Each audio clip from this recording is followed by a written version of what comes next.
መጽሐፈ ኢዮብ ምዕራፍ 13 እነሆ ይህን ሁሉ ዓይን አየች፣ ጆሮዬም ሰምታ አስተዋለችው። እናንተ የምታውቁትን እኔ ደግሞ አውቀዋለሁ፣ ከእናንተ የማንስ አይደለሁም። ነገር ግን ሁሉን ለሚችል አምላክ መናገር ፈልጋለሁ፣ ከእግዚአብሔርም ጋር ለመዋቀስ እሻለሁ። እናንተ ግን በሐሰት ለባጮች ናችሁ፣ ሁላችሁም የማትጠቅሙ ባለመድኃኒቶች ናችሁ። ምነው ዝም ብላችሁ ብትኖሩ ይህ ጥበብ በሆነላችሁ ነበር። አሁንም ክርክሬን ስሙ፣ የከንፈሬንም ሙግት አድምጡ። በውኑ ስለ እግዚአብሔር ሐሰትን ትናገራላችሁን? ስለ እርሱም ሽንገላን ታወራላችሁን? ለፊቱስ ታደላላችሁን? ስለ እግዚአብሔርስ ትከራከራላችሁን? ቢመራምራችሁስ መልካም ይሆንላችኋልን? ወይስ በሰው እንደምትሳለቁ ትሳለቁበታላችሁን? በስውር ለሰው ፊት ብታደሉ ዘለፋ ይዘልፋችኋልን? ክብሩስ አያስፈራችሁምን? ግርማውስ አይወድቅባችሁምን? ምሳሌዎቻችሁ የአመድ ምሳሌዎች ናቸው፣ ምሽጎቻችሁም የጭቃ ምሽጎች ናቸው። ዝም በሉ እናገርም ዘንድ ተውኝ። የሆነውን ነገር ይምጣብኝ። ሥጋዬን በጥርሴ ይዛለሁ፣ ሕይወቴንም በእጅ ያኖራለሁ። እነሆ ቢገለኝስ እንኳን እርሱን በትዕግሥት እጠብቃለሁ። ነገር ግን መንገዴ በፊቱ አጸናለሁ። ዝንጉ ሰው በፊቱ አይገባምና እርሱ መድኃኒት ይሆንልኛል። ነገሬን ተግታችሁ ስሙ፣ ምስክርነቴንም በጆሮአችሁ አድምጡ። እነሆ ሙግቴን አዘጋጃለሁ፣ እንደምጸድቅም አውቃለሁ። ከእኔስ ጋር የሚፋረድ ማን ነው? አሁን እኔ ዝም ብል እሞታለሁ። ነገር ግን ሁለት ነገር አታድርግብኝ፣ የዚያን ጊዜ ከፊትህ አልሰወርም። እጅህን ከእኔ አርቅ፣ ግርማህም አታስደንግጠኝ። ከዚያም በኋላ ጥራኝ፣ እኔም እመልስልሃለሁ፣ ወይም እኔ ልናገር፣ አንተም መልስልኝ። ያለብኝስ በደልና ኃጢአት ምን ያህል ነው? መተላለፌንና ኃጢአቴን አስታውቀኝ። ፊትህን ከእኔ የሰወርህ እንደ ጠላትህም የቆጠርከኝ ስለምንድን ነው? የረገፈውን ቅጠል ታስጨንቃለህን? ወይስ የደረቀውን እብቅ ታሳድዳለህን?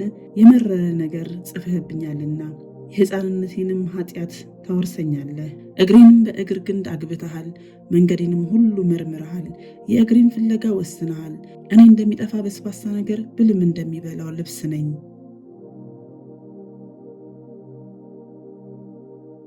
መጽሐፈ ኢዮብ ምዕራፍ 14 ከሴት የተወለደ ሰው የሕይወቱ ዘመን ጥቂት ቀን ነው፣ መከራም ይሞላዋል።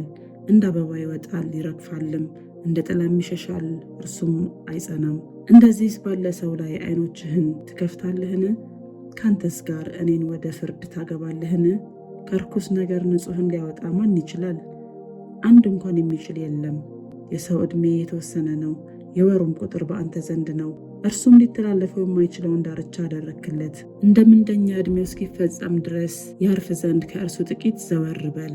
ዛፍ ቢቆረጥ ደግሞ ያቆጠቁጥ ዘንድ ቅርንጫፉም እንዳያልቅ ተስፋ አለው። ስሩም በምድር ውስጥ ቢያረጅ ግንዱም በመሬቱ ውስጥ ቢሞት ከውኃ ሽታ የተነሳ ያቆጠቁጣል፣ እንደ አትክልት ቅርንጫፍ ያወጣል። ሰው ግን ይሞትና ይጋደማል፣ ሰውም ነፍሱን ይሰጣል። እርሱስ ወዴት አለ? ውኃ ከባህር ውስጥ ያልቃል፣ ወንዙም ያንሳል ይደርቅማል። ሰውም ተኝቶ አይነሳም፣ ሰማይ እስኪያልፍ ድረስ አይነቃም፣ ከእንቅልፉም አይነሳም። በሲኦል ውስጥ ምን ነው በሰወርከኝ ኖሮ፣ ቁጣህ እስኪያልፍ ድረስ በሸሸከኝ ኖሮ፣ ቀጠሮም አድርገህ ምን ነው ባሰብከኝ ኖሮ። በውኑ ሰው ከሞተ ተመልሶ ሕያው ይሆናልን? መለወጤ እስኪመጣ ድረስ የሰልፌን ዘመን ሁሉ በትዕግሥት በተጠባበቅኩ ነበር። በጠራኸኝና በመለስኩልህ ነበር፣ የእጅህንም ሥራ በተመኘኸው ነበር። አሁን ግን እርምጃዬን ቆጥረኸዋል፣ ኃጢአቴንም ትጠባበቃለህ። መተላለፌ በከረጢት ውስጥ ታትሟል፣ ኃጢአቴንም ለብጠህበታል። ተራራ ሲወድቅ ይጠፋል፣ ዓለቱም ከስፍራው ይፈልሳል። ወኖች ድንጋዮችን ይፍቃሉ፣ ፈሳሾችም የምድሩን አፈር ይወስዳሉ። እንዲሁ የሰውን ተስፋ ታጠፋዋለህ፣ ለዘላለም ታሸንፈዋለህ፣ እርሱም ያልፋል። ፊቱን ትለውጣለህ፣ እርሱንም ትሰደዋለህ። ልጆቹ ቢከብሩ አያውቅም፣ ቢዋረዱም አያይም። ነገር ግን የገዛ ሥጋውን ሕመም ብቻ ይሰማዋል፣ ለራሱም ብቻ ያለቅሳል።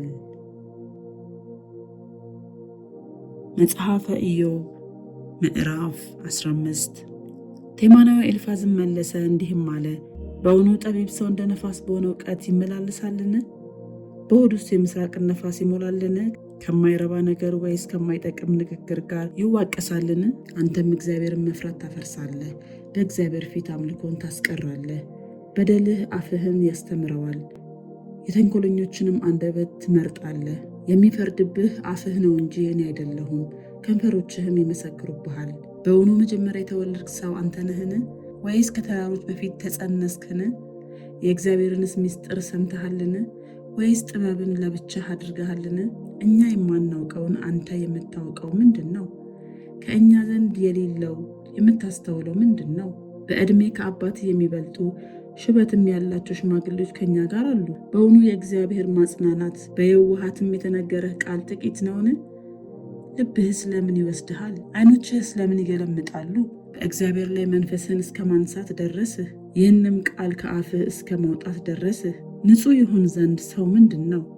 ጻድቅስ ይሆን ዘንድ ከሴት የተወለደ ምንድን ነው? እነሆ በቅዱሳኑ እንኳን አይታመንም፣ ሰማያትም በፊቱ ንጹሐን አይደሉም። ይልቁንስ አጸያፊና የረከሰ ኃጢአትንም እንደ ውሃ የሚጠጣ ሰው ምንኛ ያንስ። ምድሪቱ ለብቻቸው ተሰጥታ የነበረች በመካከላቸውም እንግዳ ያልገባባቸው ጠቢባን ከአባቶቻቸው ተቀብለው የተናገሩትን ያልሸሸጉትንም እገልጥልሃለሁ፣ ስማኝ፣ ያየሁትንም እነግርሃለሁ። ክፉ ሰው ዕድሜውን ሙሉ ለግፈኞች በተመደቡለት በዓመታት ሁሉ በሕመም ይጣጣራል። የሚያስደነግጥ ድምፅ በጆሮው ነው። በደህንነቱም ሳለ ቀማኛ ይመጣበታል። ከጨለማ ተመልሶ እንዲወጣ አያምንም፣ ሰይፍም ይሸመቅበታል። ተቅበዝብዞም ወዴት አለ እያለ እንጀራ ይለምናል። የጨለማ ቀን እንደቀረበበት ያውቃል። መከራና ጭንቀት ያስፈራሩታል። ለሰልፍ እንደተዘጋጀ ንጉሥ ያሸንፉታል። እጁን በእግዚአብሔር ላይ ዘርግቷልና ሁሉንም በሚችል አምላክ ላይ ደፍሯልና። በደንዳና አንገቱና በወፍራሙ በጋሻው ጉብ ጉብ እየገሰገሰ ይመጣበታልና። በስብም ፊቱን ከድኗልና ስቡንም በወገቡ ላይ አድርጓልና። በተፈቱም ከተሞቹ ውስጥ ሰውም በሌለባቸው ክምር ለመሆን በተመደቡ ቤቶች ውስጥ ተቀምጧልና። ባለጠጋ አይሆንም፣ ሀብቱም አይጸናም፣ ጥላውንም በምድር ላይ አይጥልም። ከጨለማ አይወጣም፣ ነበልባሉም ቅርንጫፎቹን ያደርቃቸዋል፣ አበባዎቹም ይረግፋሉ። ዋጋው ከንቱ ነገር ይሆናልና ራሱን እያሳተ በከንቱ ነገር አይታመንም። ቀኑ ሳይደርስ ጊዜው ይፈጸማል፣ ቅርንጫፉም አይለመልምም። እንደ ወይን ያልበሰለውን ዘለላ ያረግፋል፣ እንደ ወይራ አበባውን ይጥላል። የዝንጉዎች ጉባኤ ሁሉ ለጥፋት ይሆናል፣ የጉቦ ተቀባዮችንም ድንኳን እሳት ትበላለች። ጉዳትን ይጸንሳሉ፣ በደልንም ይወልዳሉ፣ ሆዳቸውም ተንኮልን ያዘጋጃል።